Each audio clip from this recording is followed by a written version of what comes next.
Welcome to WeatherGod's Wisdom, where we talk about tropics and among other things. Anyway, we've got three systems to talk about. One I will be talking about in much more detail because it is a little more pertinent to my area. So we have Invest 98L right in here in the northwestern Gulf of Mexico. We've got Hurricane Humberto, which is on its way out.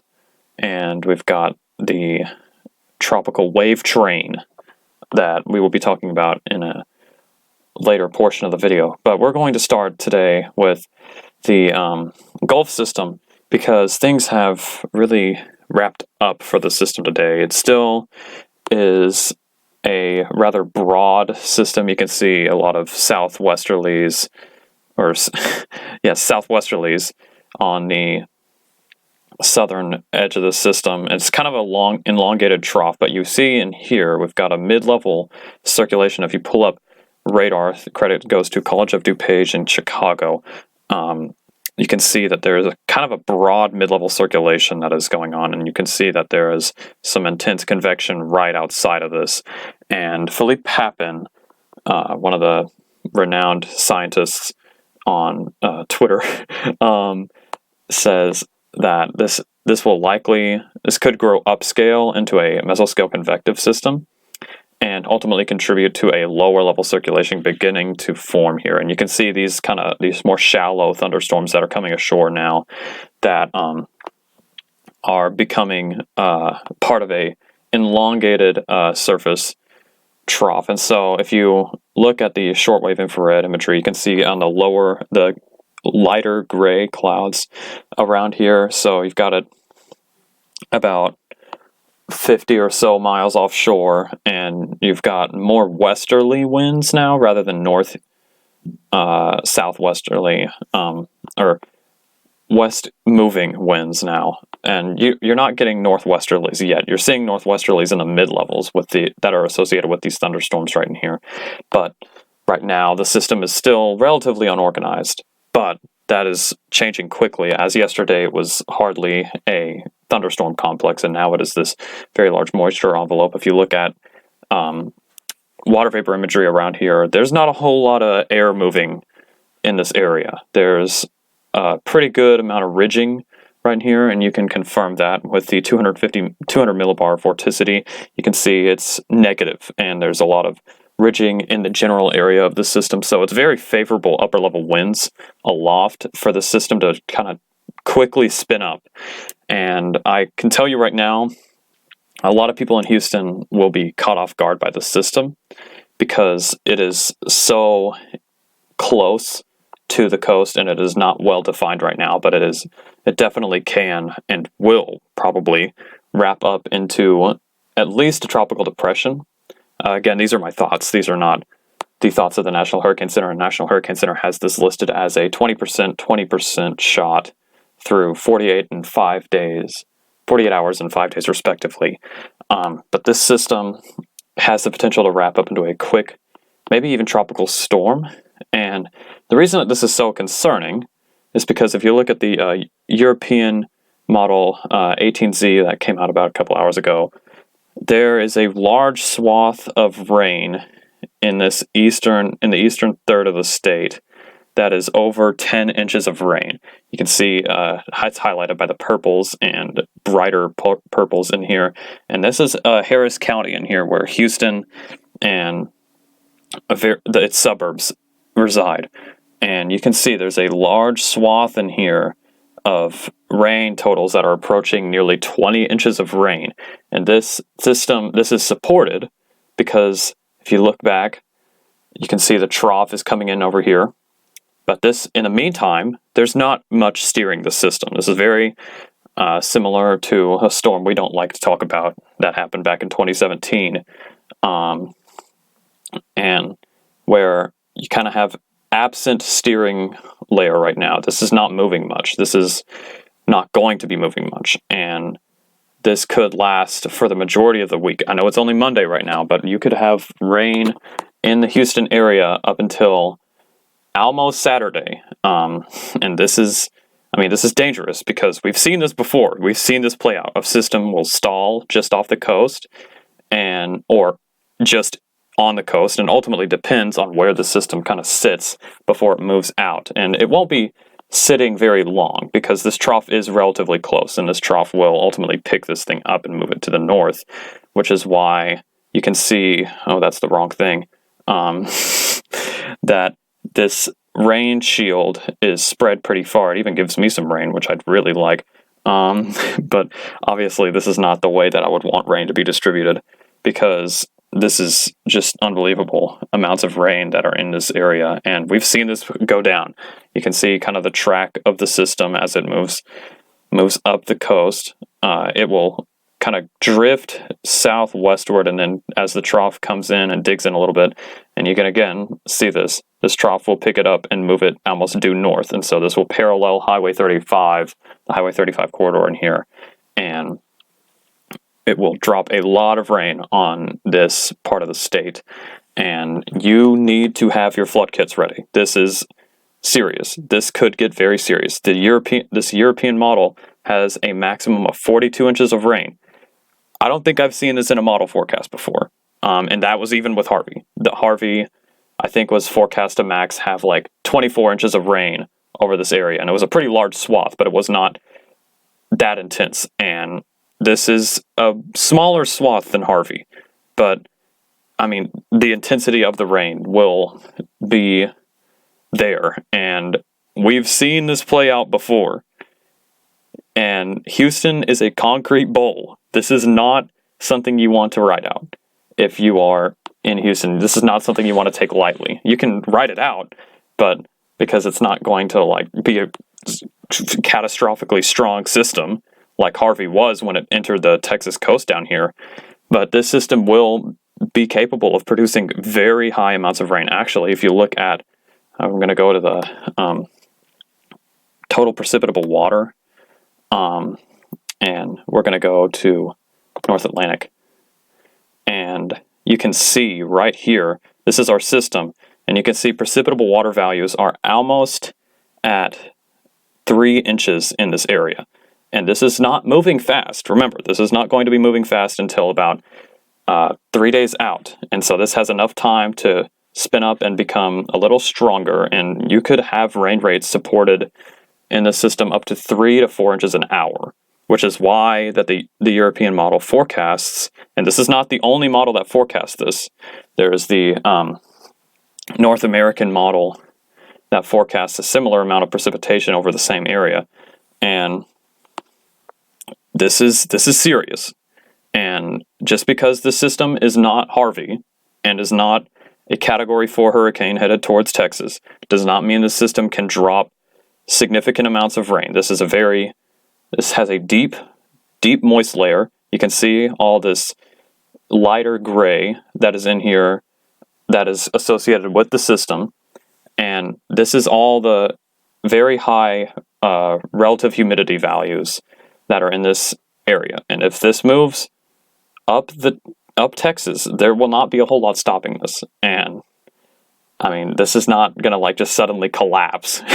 I mean, there's no Deus Ex Machina here. So I think that people in Houston especially need to be prepared, and it doesn't really matter where the rain falls because rivers flow all the way through Houston. You've got the Buffalo Bayou that flows through this central Harris County, and you need to be very ready for any major flooding event that's happening in here, because I don't think over all of Harris County there's not an area, there's a little sliver right in here that gets less than 5 inches of rain. This is not something that you can take lightly.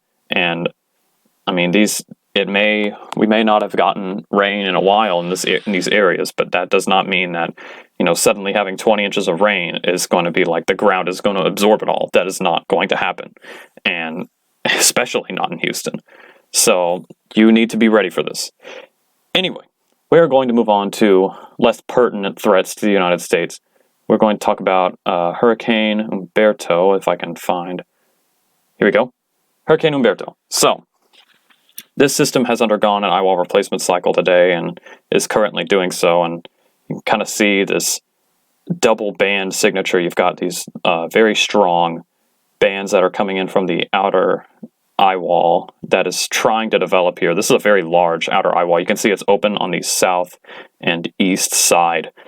And this system has really not intensified in terms of wind today. This is still a Category 1 hurricane, but this system has deepened significantly. This is almost at sub 960 millibars, and it's currently sitting at around 965 millibars, and this is a very large system.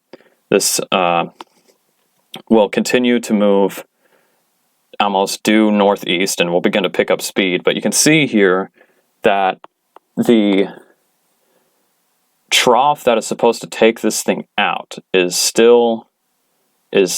well to its east, and you can kind of see that the outflow that is being enhanced by the trough, the jet streak that is taking this system out, has kind of shown a more westward or eastward path rather than a more northeastward path. And you can kind of, so what's going to end up happening here, or what some models are now thinking is going to happen here, here's our trough, and here's Humberto, and the European model has this linking up with the trough because the trough does weaken or deepen, and it has it a little further to the east or to the west today, and or actually no, to the east. The European model has it to the east. GFS model, this is potential vorticity. Give me a second. Okay. Has it kind of diving a little further to the east, and this is evident by the water vapor loop because the kind of finger pointing out is a little further closer to Bermuda, so that's why tropical storm watches have been issued for the area. But this system on the GFS kind of pinwheels around this cutoff low and doesn't move out too quickly, and so this ridge does not have much time to build. And so as a consequence, and it's the same thing with the European model, this ridge doesn't really have much time to build. And so this system that is expected to develop, if we go back to lower dynamics here and check out the vorticity, you've got a weak tropical storm right in here, and some intensity models have made this much stronger. The H-WRF has blown this up into an almost Category 5 system, and this is typically because the H-WRF, when handling systems that don't have a lower level center, tends to explode them into astronomical intensity. And once the system develops a lower level center, we'll see what the H-WRF says, and that's why I'm not showing it to you, because it has a Category 4 hurricane nearing the islands. What I would show you, though, on the H-WRF is that there is significant shear that develops over the system and ultimately weakens it, but the Euro still has it relatively strong in here, probably a low-end or high-end tropical storm, low-end Category 1 hurricane. And you can see this surface ridge, right, this more surface level ridge is taking it further west.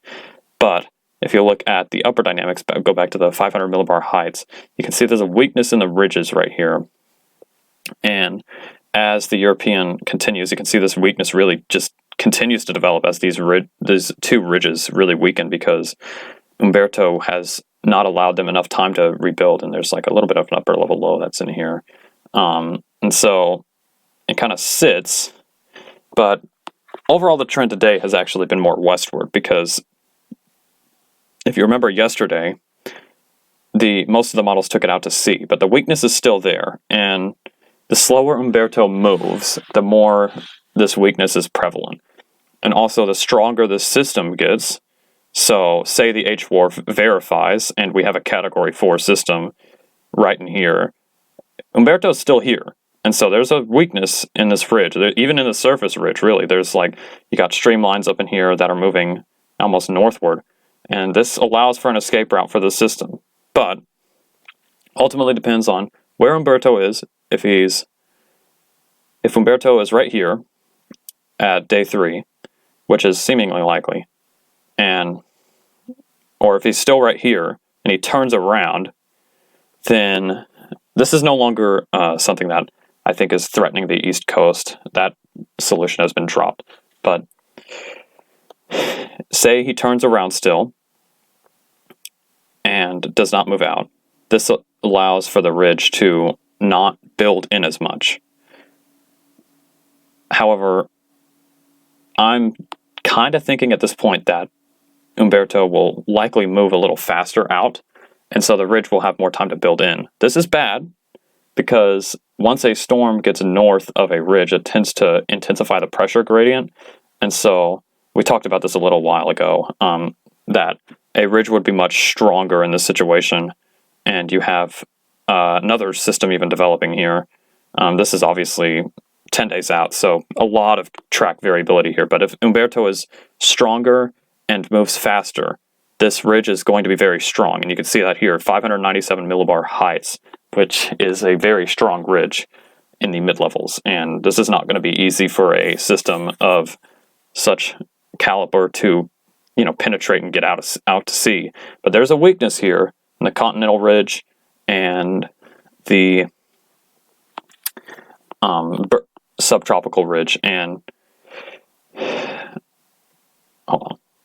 Umberto has a possibility that it does turn back to the north because of this blocking high that's coming in over here.